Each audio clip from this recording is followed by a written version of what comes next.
En décembre 1991, Adobe sort sa première version de logiciel de montage vidéo, Adobe Premiere.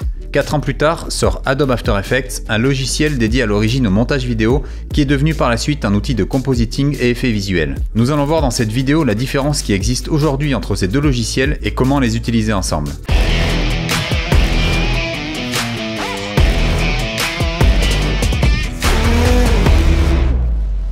Bonjour à tous, ici Kevin Mandibourg pour la chaîne Tuto Premiere. C'est sans doute la question que l'on m'a posée le plus souvent depuis que j'ai commencé à réaliser des tutoriels. Quelle est la différence entre Premiere Pro et After Effects? Pour vous guider dans ce processus de sélection et surtout y voir un peu plus clair, je vous propose dans cette vidéo de faire un comparatif détaillé entre les deux. Le montage vidéo. Premièrement, After Effects n'est absolument pas un logiciel de montage. Personne ne l'utilise dans le milieu pro pour monter une vidéo de A à Z. Ce logiciel n'est absolument pas fait pour ça, bien qu'il s'apparente à un logiciel de montage vidéo avec sa timeline. Il est en fait le Photoshop de la vidéo de par son fonctionnement par empilement des calques pour la création de compositions animées. Autre différence notable par rapport à un logiciel de montage, sur After Effects, vous ne pouvez pas prévisualiser votre travail en temps réel. Lorsque vous désirez lancer la lecture de votre montage, sur After Effects, vous devez effectuer un calcul à partir de la RAM de votre ordinateur. Cela peut prendre un certain temps, contrairement à la majorité des logiciels de montage. Il est par ailleurs impossible, comme sur Premiere Pro, de couper un bloc vidéo en deux et de le garder sur le même calque. Sur After, lorsque vous coupez un rush vidéo, il va vous créer un second calque, donc une nouvelle ligne sur votre timeline. En d'autres termes, ce logiciel a pour but de manipuler et transformer vos images et non de monter ou assembler. Si vous souhaitez découvrir comment fonctionne ce logiciel, je propose une formation gratuite d'1 heure sur la fiche qui apparaît à droite de la vidéo. Parlons maintenant de Premiere Pro. Premiere Pro est un logiciel de montage vidéo virtuel, tout comme le sont ses concurrents Avid, Final Cut ou encore DaVinci. Il a longtemps eu mauvaise réputation dans le monde professionnel à cause de ses nombreux bugs et son interface peu ergonomique, mais avec le temps il a commencé à s'imposer majoritairement dans le milieu et est aujourd'hui un des plus utilisés avec Avid.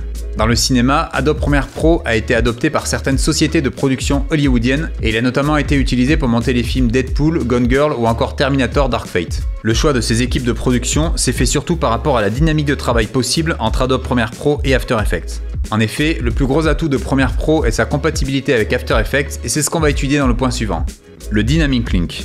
Vous vous demandez sûrement à quel moment passer de Premiere Pro à After Effects durant votre phase de post-production. Bien qu'il n'ait pas de règles précises à respecter à ce sujet, le workflow le plus courant consiste à réaliser l'ensemble du montage, de l'assemblage au mixage en passant par l'étalonnage sur Premiere Pro. Une fois terminé, grâce au Dynamic Link, vous pouvez choisir des passages de votre montage vidéo à éditer sur After Effects. Cela peut être de la création de titrages avancés, le rajout d'un effet complexe ou encore l'utilisation d'un tracking.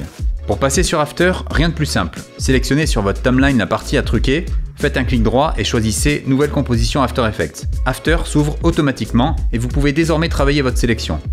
Une fois terminé, enregistrez votre projet. De retour sur Premiere Pro, votre composition After Effects est 100% connectée au projet. C'est-à-dire que si vous modifiez votre projet After Effects, il se répercute automatiquement sur Premiere Pro. Pas besoin d'exporter et de réimporter sur le logiciel. Autant vous dire que vous gagnez un temps considérable sur tous vos projets. Il existe une autre technique, celle des objets graphiques essentiels. Cette fonctionnalité assez récente consiste à créer une animation sur After Effects et à personnaliser ensuite les paramétrages que vous souhaitez pouvoir contrôler sur Premiere Pro. Si on prend l'exemple d'un lower third, vous pouvez assigner un contrôleur à la taille du texte, sa position ou encore sa couleur. Une fois sur Premiere Pro, vous pouvez importer l'objet graphique essentiel et l'éditer directement sur le logiciel sans avoir besoin d'ouvrir After Effects. Avantages et inconvénients. Commençons par les avantages de Premiere Pro. Comme je vous l'ai dit précédemment, c'est un logiciel de montage vidéo. Il est donc parfait pour l'assemblage et la sélection des rushs, le mixage audio, les transitions vidéo et audio rapides, ainsi que l'étalonnage. J'en profite au passage pour vous informer que j'ai réalisé une formation gratuite d'1 heure sur Premiere Pro, accessible directement en cliquant sur la fiche qui apparaît à droite de la vidéo. Passons maintenant aux inconvénients. Adobe Premiere Pro est très limité en termes de création de masques. À titre comparatif, vous ne pouvez absolument pas être aussi précis que sur After Effects. Par ailleurs, à titre personnel, je déteste la création de masques sur Premiere Pro, je la trouve absolument pas pratique. Pour la création d'animations de texte, Adobe Premiere Pro est là encore très limité. On ne peut pas réaliser des animations de texte aussi précises et pro que sur After Effects. Passons à présent aux avantages d'After Effects. After Effects étant un logiciel focalisé sur la vidéo, tout comme Photoshop l'est sur la photo, il est logique qu'il soit le grand vainqueur dans cette partie. Les possibilités d'effets visuels sur After Effects sont tout simplement infinies. Contrairement à Premiere Pro qui possède quelques effets de base, After Effects permet littéralement d'exploser sa créativité. Voici quelques exemples d'effets que vous ne pourrez jamais réaliser sur Premiere Pro. Le tracking. Le tracking est une technique qui consiste à analyser un élément précis d'une vidéo dans le but d'y insérer une image, une vidéo, un élément 3D ou une animation de texte. Si vous souhaitez par exemple intégrer un texte dans votre décor de manière à faire croire qu'il est vraiment présent sur place et qu'il suive les mouvements de votre caméra, vous ne pourrez réaliser ceci que sur After Effects. Autre exemple, si vous souhaitez remplacer le fond vert d'un téléviseur par du contenu vidéo ou photo, vous pourrez utiliser le tracking pour suivre votre mouvement de caméra et rendre ainsi l'effet réaliste. La 3D. Si vous avez des projets précis nécessitant l'utilisation de la 3D, ne cherchez pas, c'est After Effects qu'il vous faut. La 3D est tout simplement absente de Premiere Pro. Sur After, vous pouvez gérer comme sur Premiere la position X et Y d'un élément, mais en cochant l'option 3D sur un calque, vous pouvez alors contrôler la position Z. Cette dernière désigne la profondeur de votre image. Vous pouvez ainsi réaliser des animations dans un espace 3D, ce qui vous laisse une liberté infinie de déplacement dans l'espace. Pour réaliser un titrage de type film blockbuster, il vous faut utiliser la 3D. After Effects permet également de supprimer le contenu indésirable de vos vidéos, comme la présence d'une perche ou d'un défaut gênant d'une image.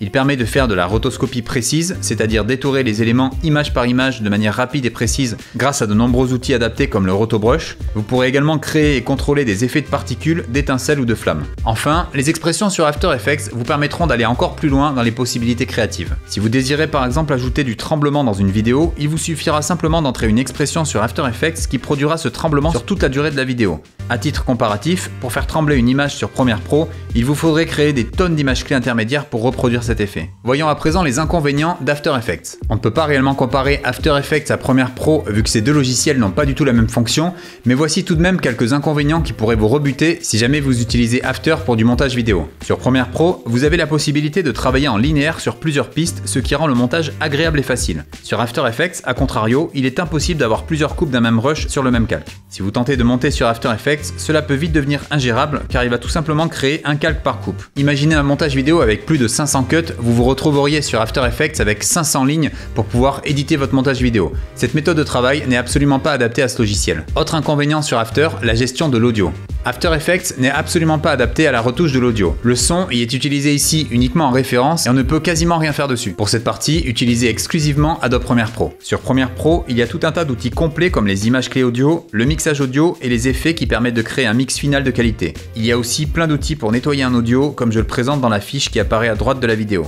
En conclusion, retenez que Premiere Pro est utilisé pour réaliser un montage vidéo de A à Z. Vous pouvez vous contenter de ce logiciel si vous réalisez des montages vidéo assez simples, ne nécessitant pas d'effets particuliers. After Effects, quant à lui, s'utilise en complément d'un logiciel de montage vidéo et permet de créer des effets visuels sur des petites portions seulement d'un montage vidéo. Par contre, si vous souhaitez créer des films 100% motion design, remplis d'animations de texte comme les lyrics vidéo, ne comportant pas forcément de rush vidéo, vous pouvez vous contenter d'After Effects. Vous pourrez par ailleurs utiliser vos projets Photoshop et Illustrator pour animer vos calques indépendamment, animer des logos ou encore travailler sur de la 3D. Je n'en ai pas parlé dans cette vidéo, mais si vous réalisez des prestations multicaméra, c'est Adobe Premiere Pro qu'il vous faut. After Effects ne contient aucun outil pour pouvoir gérer ce type de configuration. Cette vidéo est à présent terminée, j'espère que tous ces conseils vous seront utiles et vous permettront de bien cerner la différence entre Premiere Pro et After Effects. Et vous, quel logiciel utilisez-vous pour vos montages vidéo ou vos effets? Dites-le moi en commentaire. Si vous souhaitez progresser rapidement et efficacement en montage vidéo, tournage vidéo ou effets spéciaux, je propose dans la description une heure gratuite de ma formation complète École des vidéastes.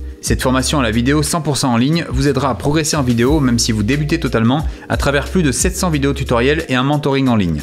Si cette vidéo vous a plu, n'hésitez pas à laisser un petit pouce bleu, pensez également à vous abonner à la chaîne et activer la cloche. Je vous dis à la semaine prochaine pour une nouvelle vidéo, d'ici là n'oubliez pas, restez créatifs.